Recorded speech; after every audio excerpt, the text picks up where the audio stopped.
Hello YouTube, Pastor Jack here, and welcome to my study and welcome to my channel. First things first with Pastor Jack.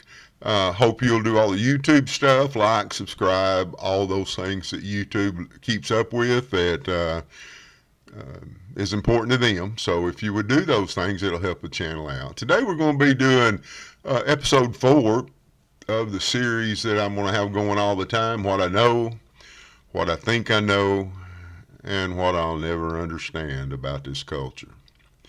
Today I would like to talk about how that, well, the thing I know is that Christians do not work together as good as the world does. This is exemplified a lot of different ways. The LBG whatever the latest version of their organization is, it's got transgenders, it's got lesbians, it's got, I don't know what all those letters stand for, don't really care.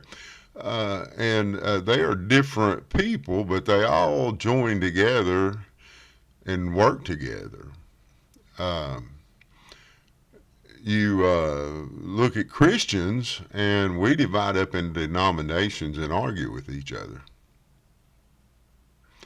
Uh, you know, the fact of the matter is, they tend to get along better than we do. Look in Ohio, and recently, a couple of weeks ago, there was an election that the other side won on abortion. And what I was told, looking at one source that I look at all the time, that the main reason for that defeat was the Christians was arguing about when life begins. They couldn't get together and say it's when a heartbeat, or it's it's at this time or at that time or whatever time. They were arguing among themselves about that, and the resolution passed for the other side because the Christians couldn't agree. That's at least what I heard from one source. That's sad. That really is sad.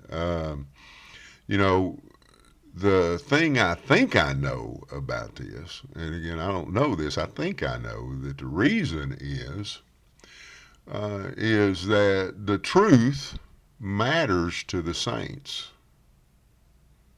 What's right matters to Christians. The other side, there's not a right. They don't care. There's nothing correct. There's nothing incorrect. Everything's okay. They don't care. So the LBG whatever community is not going to be arguing over some minor detail. They don't matter. Everything's okay.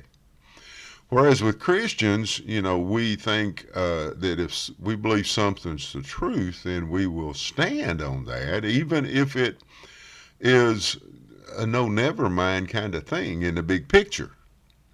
I'm not saying when life begins is a never mind kind of thing. It is.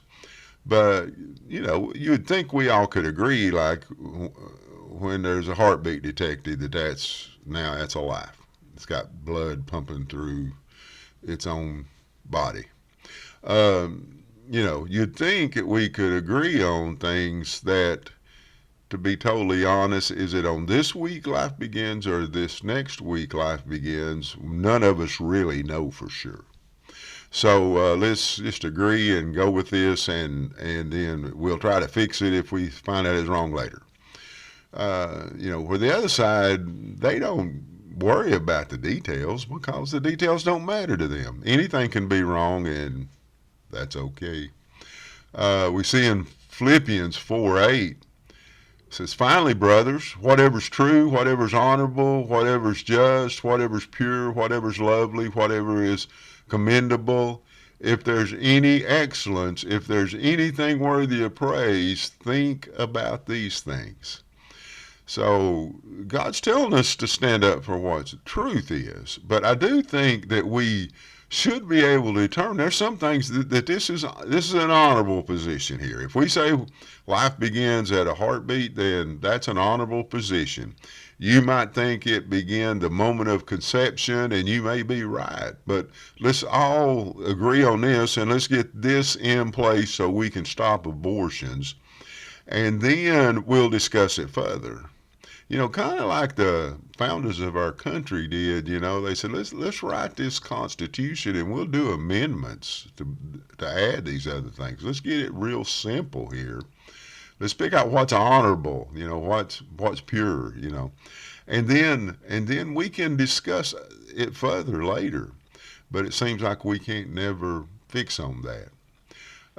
But what I really will never understand about this culture is how the other side conscience is seared to the place that nothing is honorable to them. Nothing is truth. Nothing is important anymore.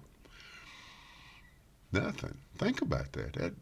That's pretty sad. 1 Timothy 4:2 says, through insincerity of liars, those whose conscience are seared. And that's what we're fighting against, church.